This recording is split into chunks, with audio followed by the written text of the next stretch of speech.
you think it's a case of just like there's too many people in that company and one hand doesn't know what the other's doing? I guarantee that's the problem because Okay, all right. I'm sorry, that's not even a question. I know that's the Okay. problem. Well, Yeah. because the developers there you have the developers and they're on their own. The developers are developing, they're working, their heads down, and then you have the management, and the two are very different. You know, Right. they're told like, so okay, come up with a monster manual. I'm just using an example. Okay, so they literally work on the monster manual, and then yeah, maybe they'll be given directions on the number of pages and the size and how many words and what art direction, stuff like that. But then there's other people who are worried about getting it printed and stuff.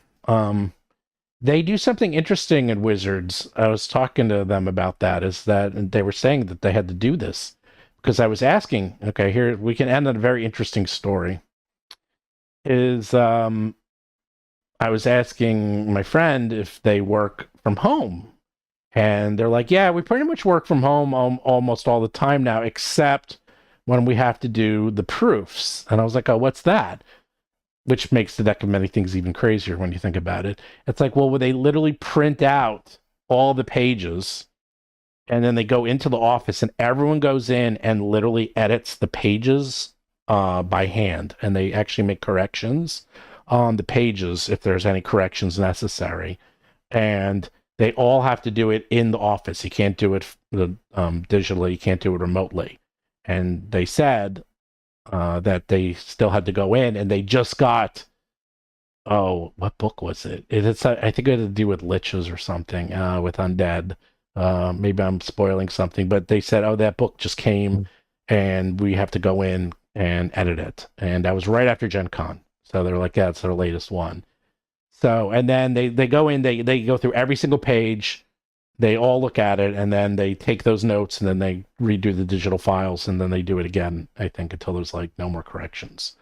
So once again, if that's the case, how the heck did like, I guess they didn't do that for a deck because it's like, I guess they didn't need to, I mean, or maybe they did and maybe it was just on a sheet, you know how they do the Mm. sheets. So they Yeah. just did it on the sheet and they didn't actually do it on the deck itself. It wasn't cut. Mm. So they probably did that and did all the corrections that way.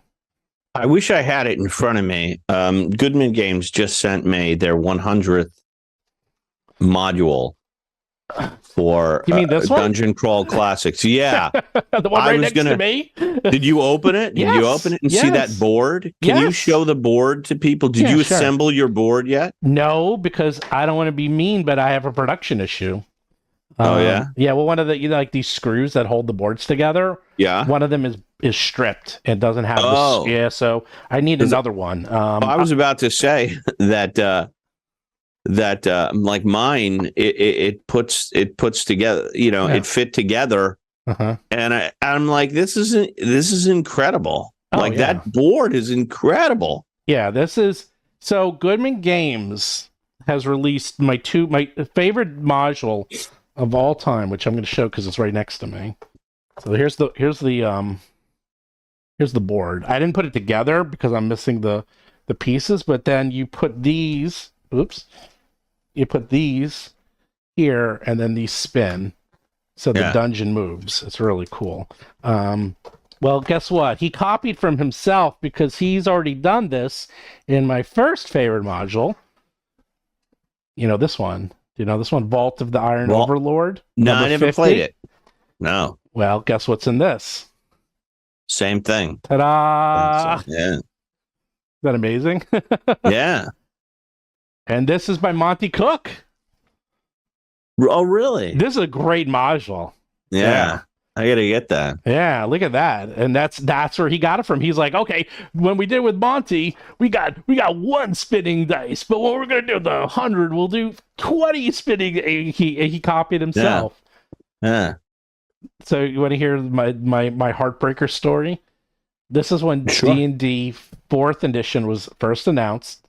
I bought this module, and I was so excited that I brought it on the plane with me to read. And I put all my 3.5 books and character sheets and Living Greyhawk characters in my check-in luggage, and the airline lost it.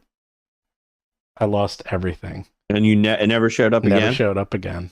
I've never heard of that happening. I lost it all. This is the only thing that survived, and the only reason it survived is because I brought it with me on the plane to read. And that's Really? it. Yes. Yeah. Gone forever. I mean, I rebought the books. That wasn't such bad, but I had a whole folder, and I was big into Living Greyhawk back then. Yeah. I was playing 3.5 constantly, and gone forever. And since that day, I've never checked luggage ever again. Oh, I don't check it. And I never check. I'm going to tell my wife that horror story. She always brings a giant to me, like wherever we go. And well, it's what we do now, we put the air tags in the luggage. So you put an air tag in the luggage so we know where it is at all times. So even if they lose it, I'm like, where is it? It's like, it says right here, look, and you can press it. It's like, it's in Denver, in this, like, right there. Get my freaking luggage. Good idea. Oh, what I was gonna say though, with Goodman Games, aside from the strip screw, that's not the same as every card not fitting. Oh, that's not even their fault. That's not their fault. And that's what I'm saying. Like, that's a small company, and I just think that you can get a company and it's just too big. It's just too big. It's too big. They have too many moving parts. I don't know what's look, they have a lot of issues going on right now. There's morale has been all over the place. They're trying to, keep up and positive. Mm-hmm. They have people who are running the company who are trying to turn it into, I've spoken about this many, many, many, many times. People in the industry keep telling me, who have been around forever, like the Eric Monas of the world and other people who have been there since the very beginning, is they don't like that the game is turning into something it's not. And that's what I think D&D is going to become. It is going to become a microtransaction video game. And that's just D&D. That doesn't mean everything else we play. You can still play first edition. That doesn't go on anywhere. Or second or third or OG or Shadow Dark or Pathfinder, like, or Deathbringer, like anything you want. You can still play those. But they're going to try to change the market into something it's not. And it doesn't worry me now, but it worries me in 15, 20 years when people think D&D, like, I'll give you an example. How many people, when I was saying about the whole OGL thing, I was stunned how many people never heard of TSR. They never, Gary Gygax. So, like, who's that? Guy. I was like, no one knows. No one knows the history. No. And you give it another 10, 20 years, and people aren't going to know the history either. They're going to be like, oh, there's books? Like, what is these books? I didn't know you could play this with books. That's so weird. Well, they'll know the history as long as I'm on. As long as I'm on YouTube and you're on YouTube, they'll. Yes. As long as we still are alive and kicking and telling everyone the history until they send the Pinkertons after us, and then then we won't be telling the history much longer. But